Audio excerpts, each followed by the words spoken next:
Hello and welcome to my YouTube channel. In today's video I'm going to talk about Skillshare, an update on the last one that I did. So if you didn't see that video I will link it above. So whilst I'm doing that I'm going to be painting a Hellebore in mixed media, and for that I'm using the Sennelier watercolours, the travel set. I'm using oil pastels, the wax ones, and I'm going to be using the graphic paint liner at the end. So the reason for doing this really was I wanted to try out the graphic paint liner on top of other media. I have to say I've really not got a handle on this media. It's the one from Derwent. I find it very difficult to use. It's very difficult to get any control with it. So I just thought I'd have a little bit of a play with it today, using it in mixed media and see how I went on. And you'll see what I mean about at the end about it not having any control. But it does actually give you some nice expressive lines. So I will continue trying to master the graphic paint liners if I can. I have to say I don't think they're going to last very long because it comes out in big splodges, so I don't think economically they'd perhaps be worth it. But see what you think at the end of the video. So back to Skillshare. I did a video, like I said earlier, on this when I first started. At that point I'd only got 1 or 2 lessons up, 1 or 2 courses on Skillshare. So for those of you that don't know, Skillshare is an online learning platform where you can upload courses for students to follow. These are broken down into sections. You're then paid by the minutes viewed. So it's a little bit more of a steady income than YouTube, and I have to say it's been a lot more profitable so far than YouTube, and the money keeps going up every month because even the classes that were there that I put on first of all about 6 months ago, they're still growing and you still get new students all the time. And the one thing that I'm really enjoying about Skillshare compared to YouTube, apart from the revenue being so much more, is the fact that you've got that feedback from your students. So they can leave feedback on your courses, but they also upload their work and you can give them feedback on the work, but also they can look at each other's work. So when you have a few students all doing the same project and you get them uploading and you get to see their work, it's really nice to have that interaction with the students, and it feels much more like teaching at home. Even though it's obviously online.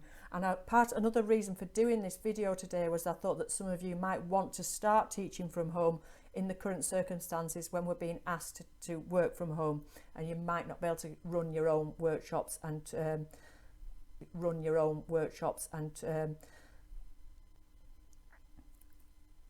classes. Now when I put the last video up about Skillshare and recommending it, because I did really recommend it at that time, because to me I really love the way it works. It's easy to upload.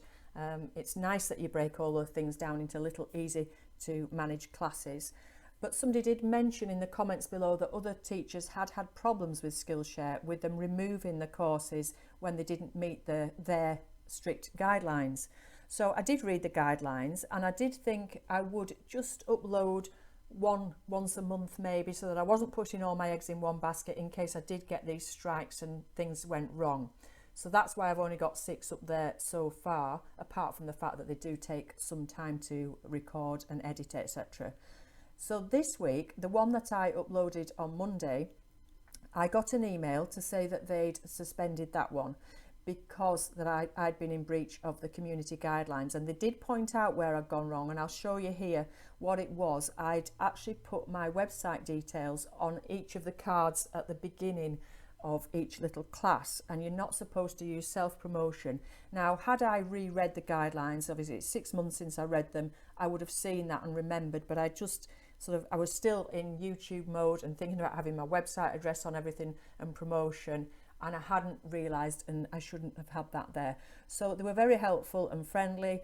I removed that and emailed them back with it, and of course there was a bit of a delay because the office is in New York and I'm over here in the UK, so it just took a little bit of patience talking between each other to get that all ironed out. So I'm hoping now that's all been rectified, and by the time this YouTube video goes out that should be live. So I will link it in the description below.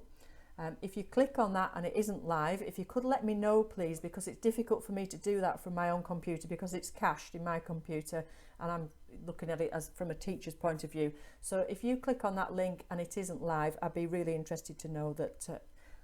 That would be helpful, thank you. But I'm sure it will be by now, because like I said, they've been very helpful and friendly, which wasn't the experience of the teacher that pointed that out on the previous video.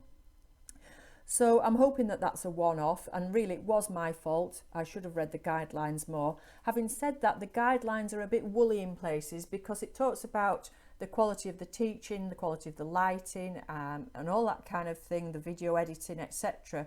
And actually a lot of that is subjective, so really you could be told that your video has been taken down for something that is really subjective, saying that your quality wasn't good enough. On the other hand, that's good from Skillshare's point of view, that they're maintaining that high quality standards. That is really good for the student. So it's a bit problematic for the teachers, making sure that they read those guidelines and stick to them and that they're not in breach of them. But from the student's point of view, that really shows that you're going to get the quality there on Skillshare. So I can't complain about that at all. Like I said, they were really helpful to me. So back to the revenue, yeah, I'm not going to tell you my revenue or anything, but it's increased month on month. And like I said, the first courses are still picking up new students.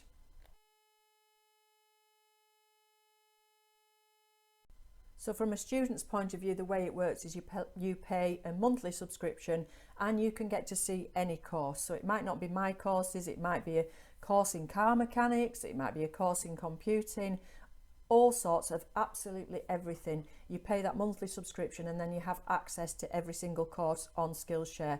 And of course you could use that as a family if your children or your partner wanted to look at another course, you could share that subscription. So that would be a really good idea as well.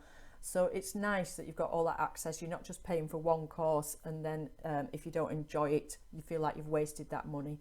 So, and from the teacher's point of view, like I say, you get paid per minutes watched, and that gets paid once a month on the 16th of the month. And this month's revenue was by far my biggest revenue, and it was much more than my YouTube revenue. And considering I've been on YouTube for a few years now, that's great. When I talk about my YouTube revenue, I'm actually just talking about the ad revenue. I'm not talking about all the other things I get from that, you know, the things where people have gone through to my website, etc., or where they've bought things on Amazon. So if there's anything at all that you would like to ask me in the comments, please do, whether that's about Skillshare or about what I've been doing today in the painting.